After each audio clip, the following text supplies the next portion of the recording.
Hello, potential friends and adventurers. I'm Em, and today we're going to talk about 5 great and original traps for your tabletop role-playing. Welcome to the DM table. This is the second episode of this great trap series.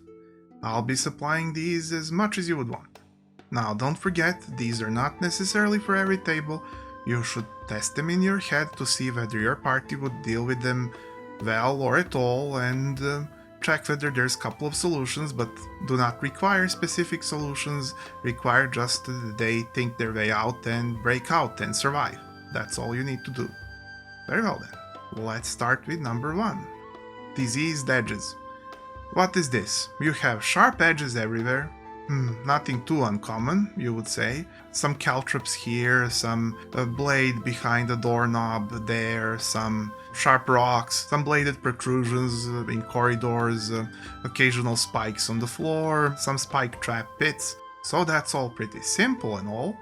But then, what if the denizens of the dungeon wipe a disease-ridden carcass all over these sharp edges and pokey bits all over the dungeon? Now you have a method to introduce disease to your campaign. At number 2, we have murky brackish water and leeches. It's pretty simple. If your party is tracking through a dungeon and there's a corridor that's sort of semi-submerged in murky water, brackish water that is not very see-through, well then, if there are leeches inside, if they track through it and are not careful and protect themselves in some way, then they'll have leeches. And these leeches crawled under their clothing and armor, and now they have to, undress fully to take off the leeches. Unless they figure some other way out, which would be hard.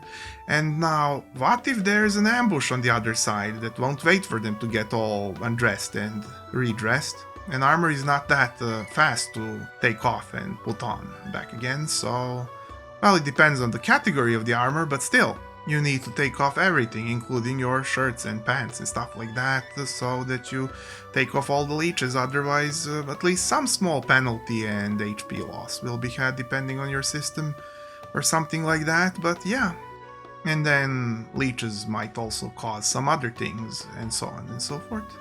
At number 3, we have code ring weaponry. So you all heard of cursed weapons, but what about encoded trick lock weapons? You have a whether magical or non-magical weapon, but its handle has some cleverly disguised code ring, sort of like a combination lock. But this is sort of disguised as decoration of the handle, and then if anybody but the owner swings the weapon with force, they get a poison dart right in their palm, and owner can easily disarm the trap when they want. This usually requires good materials for that weapon, but that makes it more attractive for your adventurers to grab and try to use. So there you have that, and it doesn't ping for magic detection. Next, at number 4, we have cobbled together healing potion.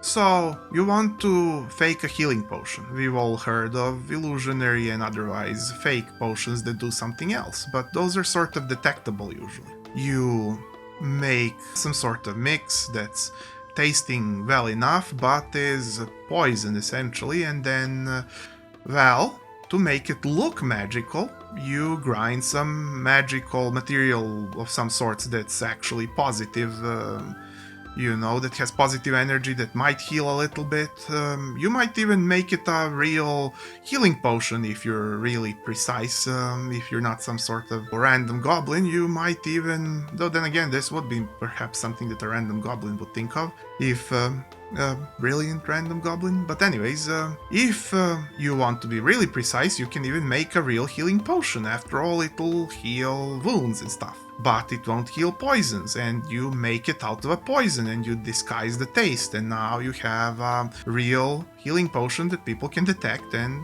you might have made 6 flasks or something like that, half a dozen, and then adventurers find these healing potions, clearly labeled as healing potions, clearly detectable as healing potions, clearly, not tasting bad, and yet they are poison. So Now you have that, and it can be made in a cheaper way, as I said, by making a poison and grinding some positive stuff that's magical in it, and then, well, it's not gonna be as tasty, it's gonna be easier to figure out, but it's gonna be nearly just as dangerous, and yeah.